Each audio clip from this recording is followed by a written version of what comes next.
Good morning बच्चों। चलिए अब हम आते हैं, आज लास्ट क्लास हमारा हिट का हो। उसके बाद हम लोग, जैसा कि आप लोगों का डिमांड था कि सर सिंपल हार्मोनिक मोशन यानी सिंपल पेंडुलम का हमको न्यूमेरिकल्स बताइए कि कैसे सिंपल पेंडुलम का, तो हम पूरा का पूरा सिंपल पेंडुलम का ही लेक्चर दे देंगे। उसके बाद लड़के का डिमांड था वर्क पावर और एनर्जी, तो हम वर्क पावर और एनर्जी पढ़ा देंगे। तो सबसे पहले जो हिट्स का बचा खुचा क्वेश्चन है उसको हम लोग देख लेते हैं। सबसे पहले हिट में क्या क्या बचा हुआ है, तो पहला टॉपिक है हमारा छोटा सा प्यारा सा आपका हिट, इवेपोरेशन। इवेपोरेशन का मतलब होता है वाष्पीकरण। वाष्पीकरण, ठीक है। तो वाष्पीकरण क्या होता है, तो कहते हैं कि जो द्रव होता है, द्रव के खुली सतह से, ठीक है, द्रव के खुली सतह से प्रत्येक ताप पर, द्रव के खुली सतह से प्रत्येक ताप पर द्रव का धीरे धीरे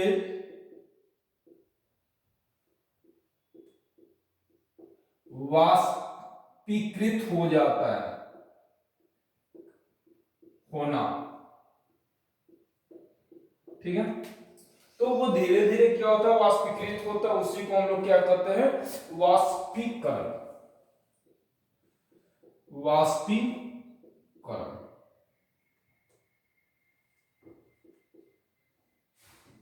वाष्पीकरण का एक हम जीता जाता एग्जाम्पल आपको बता दे कि जैसे बाबू आप लोग को मालूम है समंदर से नमक निकलती है, सारे लोग जानते हैं कि सर नमक हम लोग जो सॉल्ट होता है समंदर से पाते हैं। तो कैसे पाते हैं, क्या समंदर को सूरज सुखा देता है? नहीं।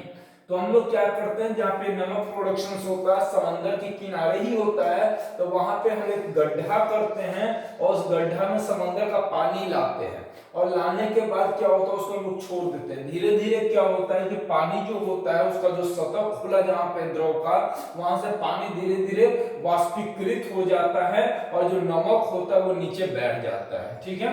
तो इवोपोरेशन एक प्रक्रिया है जिससे हम लोग समंदर से नमक प्राप्त करते हैं। दूसरा चीज, रेफ्रिजरेटर, निकाल मिटा दे रहे बाबू यहाँ पे। चलिए, रेफ्रिजरेटर का मतलब होता है प्रशीतक। रेफ्रिजरेटर, फ्रीज देखे हो ना, फ्रीज वही होता है फ्रिज, प्रशीतक। क्या होता है ये प्रशीतक? तो सबसे पहले हम आपको ये बता दें कि वाष्पीकरण विधि के द्वारा ही ठंडक उत्पन्न किया जाता है। अगर आपको ठंडक उत्पन्न करना है तो उसके लिए हमको वाष्पीकरण चाहिए। तो कहा जाता है कि वाष्पीकरण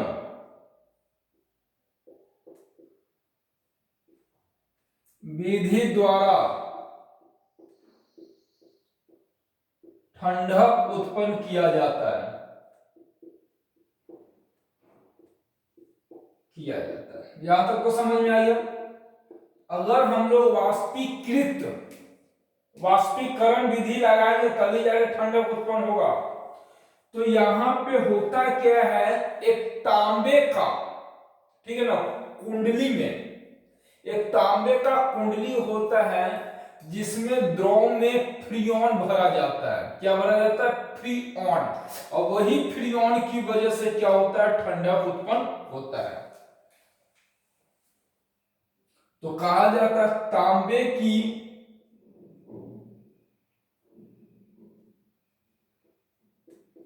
एक वाष्प कुंडली में, ठीक है, तांबे की एक वाष्प कुंडली में द्रव फ्रीऑन भरा जाता है। वो भी द्रव के रूप में होता है, द्रव फ्रीऑन। फ्रीऑन भरा जाता है। ठीक है ना। ये जो ड्रॉप फ्रीऑन देख रहे हैं यही आपके लिए इंपॉर्टेंट है, जिसकी वजह से ठंडा उत्पन्न होता है। ठीक है। जो वाष्पीकृत होकर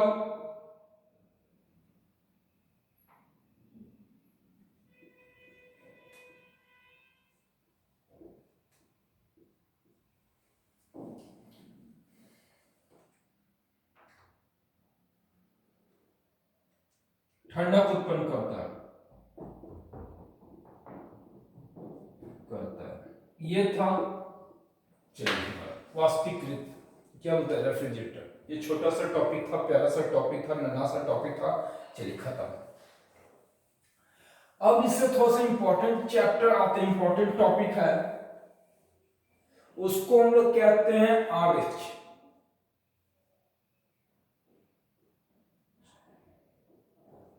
रिलेटिव ह्यूमिडिटी।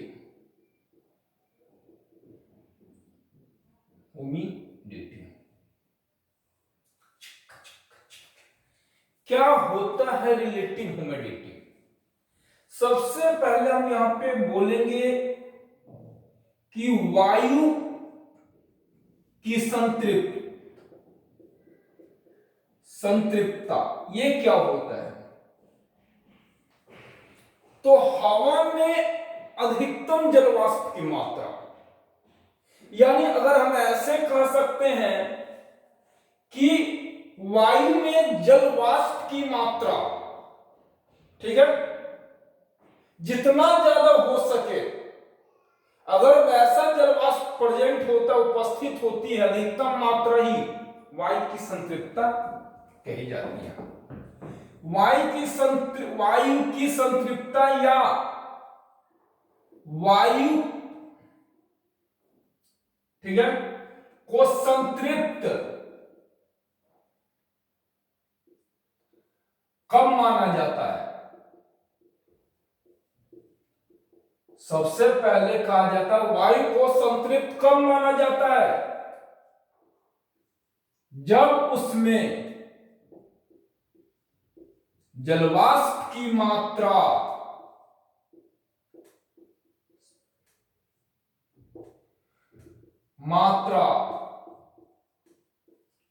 अधिकतम हो जाए। तो बाबू ध्यान से समझने की बात है, ये तो हम समझ गए कि जलवाष्प की मात्रा। अब रिलेटिव ह्यूमिडिटी, जिसको हम लोग अंग्रेजी में कहते हैं आपेक्षिक आर्द्रता,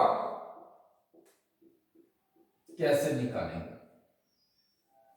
इसको समझना बड़ा ही आसान है। कहता है यहां पे डेफिनेशंस देखिए, एट सेम टेम्परेचर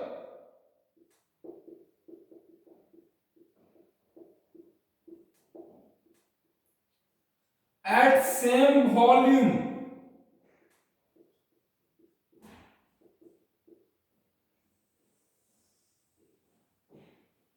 वायु का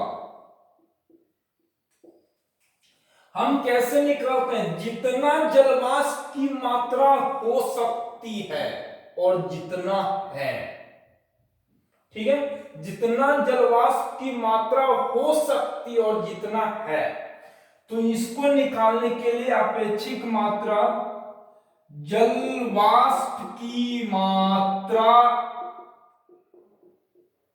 बटा जलवाष्प की मात्रा हो सकती है, और उसको 100 से हम लोग गुणा करते हैं। इसी को हम लोग कहते हैं अपेक्षिक आर्द्रता। हम इसको थोड़ा सा समझाएंगे एग्जांपल से। ये क्लियर हो गया आपको कैसे निकालते हैं? अपेक्षिक आर्द्रता का अर्थ होता है कि बाबू जैसे एक हम लोग क्या बोले, एक गोला लेते हैं, तो एग्जांपल से समझाते हैं। रुक मिटा दे रहा है, लिख लीजिए। अगर हम आर्द्रता की बात करें तो सीधा मान के चलो भैया हवा में जल की मात्रा, सिंपल बात। एक एग्जांपल दिखाते हैं हम आपको।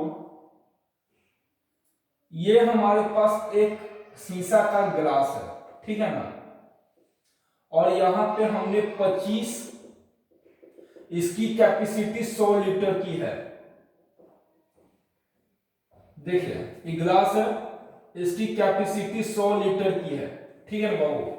हमने इसमें 25 लीटर भरा, तो जो रिलेटिव होगा कितना होना चाहिए, 25 लीटर बटा, क्योंकि इस गिलास में टोटल 100 लीटर आ सकता है, तो जितना अभी प्रेजेंट में है तो 25 बटा 100 लीटर गुने 100, तो काटेंगे तो कितना होगा, 25%, ठीक है।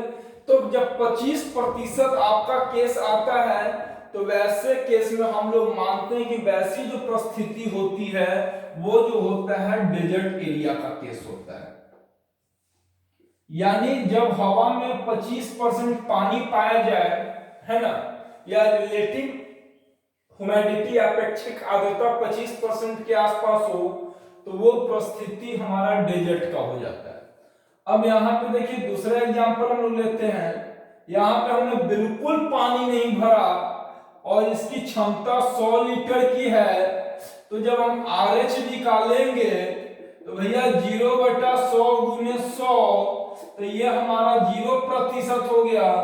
जब यानी 0% होती है, बिल्कुल वहां पे जल नहीं होती हवा में, तो वैसे केस को हम लोग सूखा हवा यानी ड्राई एयर कहते हैं, ठीक है। अब हम आते हैं यहाँ पे, ये गमला की कैपेसिटी 100 लीटर है, यहाँ पे हमने 75% पानी भर दिया, 75 लीटर पानी भरा हुआ है, यहाँ पे देख लीजिए 75 लीटर, यहाँ पे 0 लीटर, यहाँ पे 25 लीटर, तो हम पानी भरे में 75 लीटर। तो अगर हम रिलेटिव ह्यूमिडिटी की बात करें तो 75/100 गुने 100 यानी 75%। अगर मान लेते हैं कहीं भी ह्यूमिडिटी 75% है, तो समझ जाइए कि समंदर के किनारे वाला एरिया है, यानी वो जो बात कर रहा है वो कोस्टल एरिया की बात करता है, समंदर के किनारे वाला क्षेत्र, समंदर के किनारे वाला क्षेत्र। अब रही बात की जहां पे 100% होगा, तो वहां पे क्या होता है, 100% कब होता है, तो जब बारिश का दिन होता है तो 100% होता है। जैसे यहाँ पे पूरा का पूरा 100 लीटर पानी हमने भर दिया, तो हो जाएगा 100/100 गुने 100, यानी 100% होगा। तो कब होगा, ड्यूरिंग भारी वर्षा के दौरान, ऐसा करते हो, ये स्थिति होती है भारी वर्षा के दौरान। तो वही चीज समझ लीजिए, जैसे एक गिलास है ना बाबू, तो गिलास है तो वैसे ही इसमें मान लेते हैं कि इतना ही में हम हवा भरेंगे, है ना, तो उस हवा में मान लेते हैं 25 लीटर पानी है, जब होना चाहिए 100 लीटर, मतलब क्राइटेरिया, तो 25/100 × 100।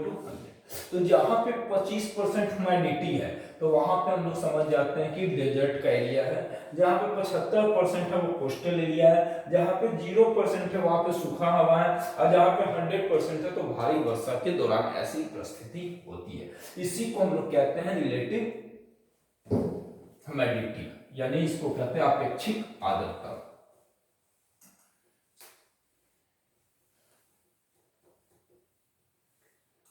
अब हम बच्चों आगे बढ़ेंगे, छोटा सा टॉपिक है एयर कंडीशनिंग, वातानुकूल,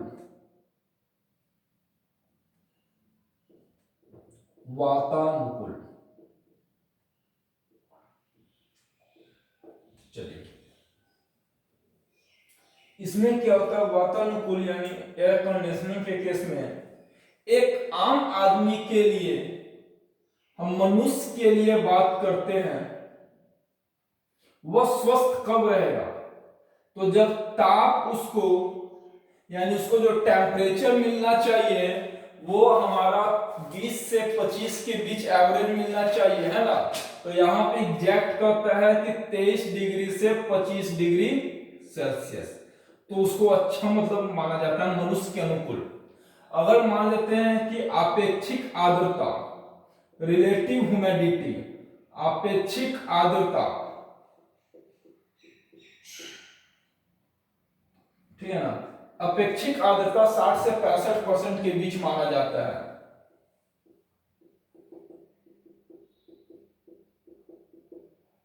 ठीक है।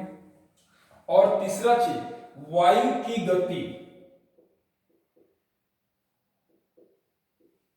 गति 0.75 मीटर प्रति मिनट से 2.25 मीटर प्रति मिनट होती है वायु की गति। ये था। उसके बाद कहा जाता है कि दूसरा चीज यहीं पे कॉन्सेप्ट है, महामंत्र के रूप में हम आपको सिखाने जा रहे हैं कि क्या होता है मिटार में एयर कंडीशनिंग। ये इंपॉर्टेंट चीज है कि मनुष्य के लिए ताप कितना होना चाहिए, मनुष्य के लिए अपेक्षित आर्द्रता कितना होनी चाहिए, वायु की गति कितनी होनी चाहिए। यहीं पे हम लोग लिखवा देते हैं महामंत्र। भैया RH मापने के लिए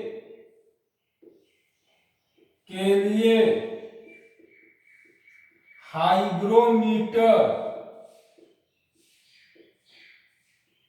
नामक यंत्र का प्रयोग किया जाता है, का प्रयोग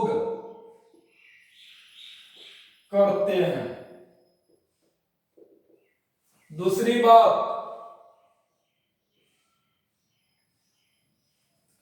कहता है कि ताप अगर बढ़ा दोगे, अगर ताप बढ़ा दोगे तो अपेक्षित आर्द्रता बढ़ जाती है। ताप बढ़ाने पर अपेक्षित आर्द्रता बढ़ जाती है। ये थी हमारी छोटी सी टॉपिक, है ना। अब हम बात करते हैं आगे की ओर थर्मोडायनेमिक्स। बस वही बचा हुआ आपका उष्मागतिकी।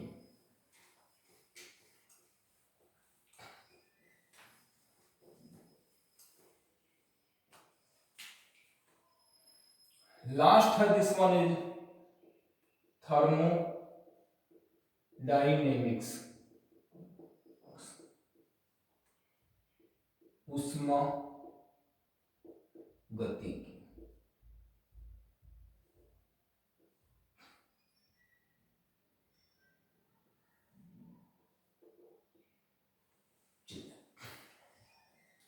क्या होता है, इसके दो नियम होते हैं।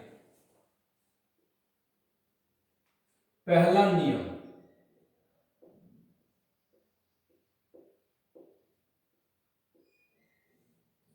इसका पहला नियम जो होता है ऊर्जा संरक्षण को प्रदर्शित करता है। क्या चीज करता है?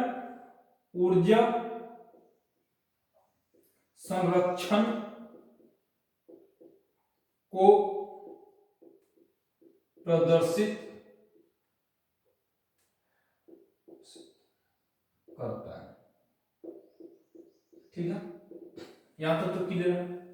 इसी में एक और बात कहता है कि अगर किसी वस्तु को, है ना, यदि किसी वस्तु को कोई उष्मा दी जाती है तो वो दो प्रकार में बढ़ जाता है। ध्यान से देखिए, यदि किसी वस्तु को या किसी वस्तु को दी जाने वाली उष्मा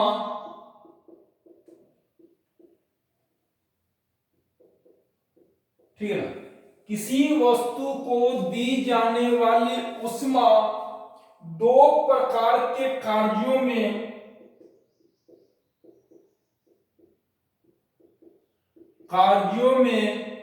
व्यय होती है। मतलब क्या कहना चाह रहा है, जब किसी वस्तु को हम ऊष्मा देते हैं तो जो ऊष्मा उसको मिलता है वो खर्च कहां होती है, कहां ये खर्च होती है?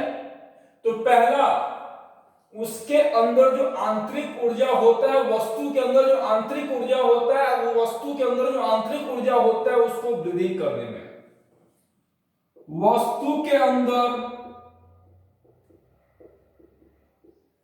आंतरिक ऊर्जा को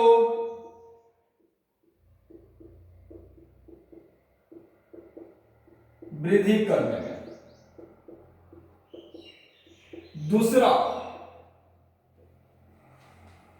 बाह्य कार्य करने में, तो जो बाहरी कार्य करेगा उसके लिए बाह्य कार्य करने में।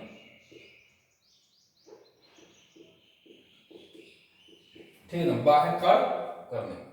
तो ये था पहला नियम, ऊर्जा संरक्षण को प्रदर्शित करता है। किसी वस्तु को जब ऊष्मा दी जाती है तो वो दो जगह खर्चा होती है, एक तो वस्तु के अंदर जो आंतरिक ऊर्जा होता है उसको वृद्धि करने में, और दूसरा बाह्य कार्य करने में। अब यहीं पे पहला ही नियम में दो चीज हम पढ़ेंगे, एक पढ़ेंगे समतापीय परिवर्तन और दूसरा जो होता है रुदोष्म परिवर्तन। इसी में पढ़ना है।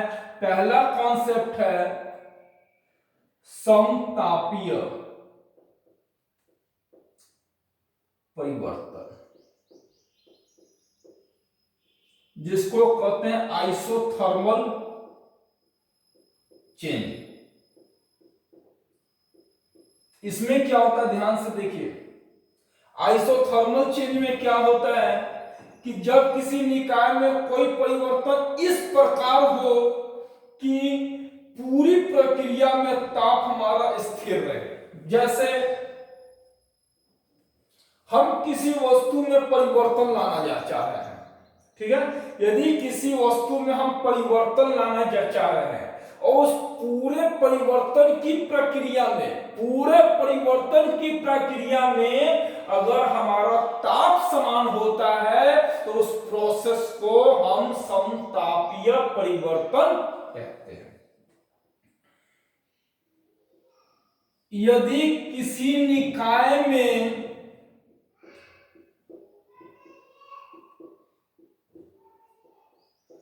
परिवर्तन होता है और परिवर्तन के पूरी प्रक्रिया में ताप समान रहे तो उसे समतापीय परिवर्तन कहते हैं। ठीक है, क्या समझे आपको कि जैसे पूरा परिवर्तन हो रहा है, पूरे दौरान उसके ताप में कोई अंतर नहीं होती है, उसी को आइसोथर्मल चेंज कहते हैं। नेक्स्ट चलिए, लास्ट आता है रुदोष्म परिवर्तन।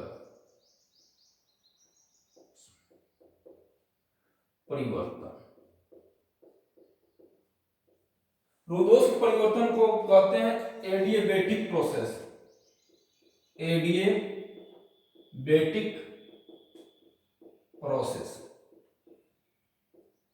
क्या होता है एडिएबेटिक प्रोसेस? इसमें कहता है कि सिंपल सी बात होती है, इस परिवर्तन के दौरान ना ये वस्तु बाहरी माध्यम को कोई ऊष्मा देगा और ना ही बाहरी माध्यम से कोई ऊष्मा लेगा। इस परिवर्तन में निकाय ना तो बाहरी माध्यम को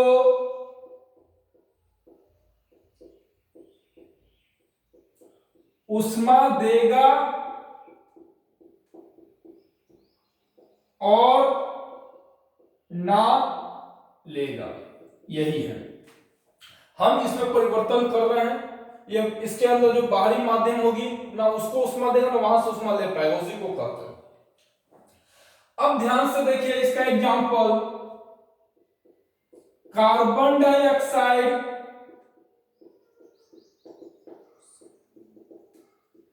यानी यहां पे CO2 का यहां पे अचानक प्रसार हो जाता है, एक्सपेंशन होता है, का अचानक प्रसार होने से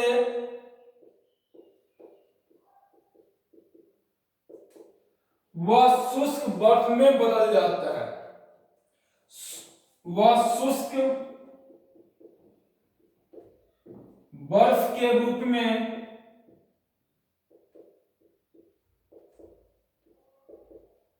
बदल जाता है। ठीक है, ये इसका एग्जाम्पल है। ये जो एग्जाम्पल आप देख रहे हो रुद्धोष्म परिवर्तन ही है। ठीक है, तो जब कार्बन डाइऑक्साइड का अधिक प्रसार होता है तो वो बर्फ के रूप में बदल जाता है, ये किसका है, रुद्धोष्म परिवर्तन का एग्जाम्पल। चलिए अब आते हैं थर्मोडायनेमिक्स के दूसरा नियम। क्या है थर्मोडायनेमिक्स का दूसरा नियम? सेकेंड लॉ, उष्मा गति की दूसरा नियम। इसमें बाबू कुछ खास चीज नहीं था, दो साइंटिस्ट आए, दोनों ने कह दिया सबसे पहले कि उष्मा गति का दूसरा नियम क्या होता है, तो उष्मा जो प्रवाह होती है, उष्मा जो प्रवाह होती है उसके दिशा के बारे में बताता है। उष्मा के प्रवाह होने की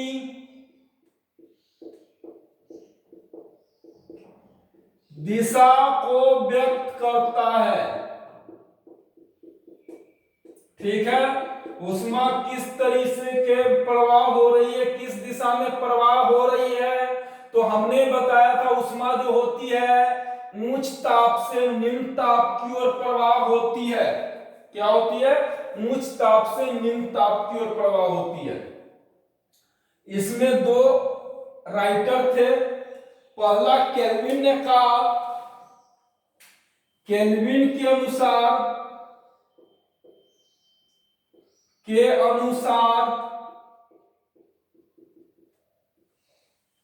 उष्मा का पूर्ण रूप से कार्य में परिवर्तन असंभव है। जैसा कि उसमें भी कहा गया था कि जो हम उष्मा देते हैं उससे कुछ उष्मा का खर्चा जो होता है उसकी आंतरिक ऊर्जा को वृद्धि करने में और दूसरा बाहरी खर्च करने में। तो केल्विन ने कहा कि उष्मा का प्रयोग पूर्ण रूप से कार्य में परिवर्तन असंभव है। उष्मा का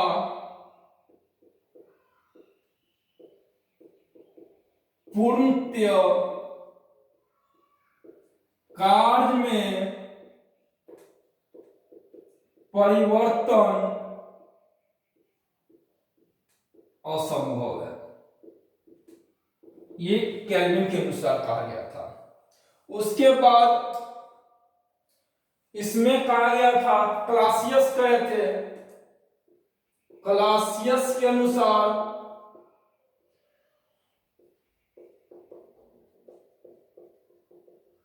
उष्मा कभी भी निम्न ताप से अधिक ताप की ओर प्रवाहित नहीं हो सकती। उष्मा का प्रवाह निम्न ताप से उच्च ताप की ओर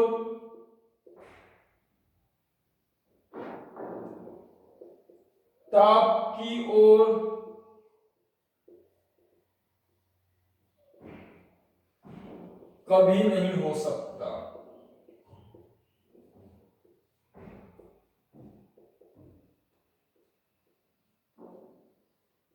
यही था हमारा खत्म हिट 7वां पोर्शन। तो बच्चों हिट जैसा है कि आपको मालूम है मैंने खत्म किया, इसमें थ्योरेटिकल एस्पेक्ट से कुछ खास नहीं था। यहाँ पे 6 से दोनों लेक्चर आपके थ्योरी थे, इसमें हमने कुछ खास नहीं किया। अब इसके पास अगर कमेंट आता है आप लोग के पास तो हम न्यूमेरिकल के लिए एक स्पेशल इसका लेके चल सकते हैं, लेकिन हमको नहीं लगता ऐसा कुछ होने वाला है।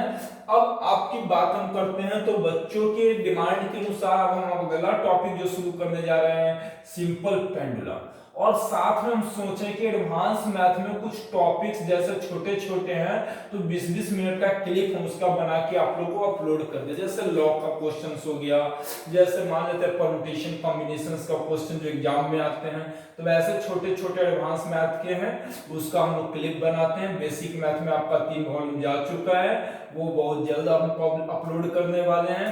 वॉल्यूम नंबर 4 हमारा जल्दी ही जाएगा, है ना। तो उसके बाद तब तक के लिए हम आपसे अलविदा चाहेंगे। Thank you for it.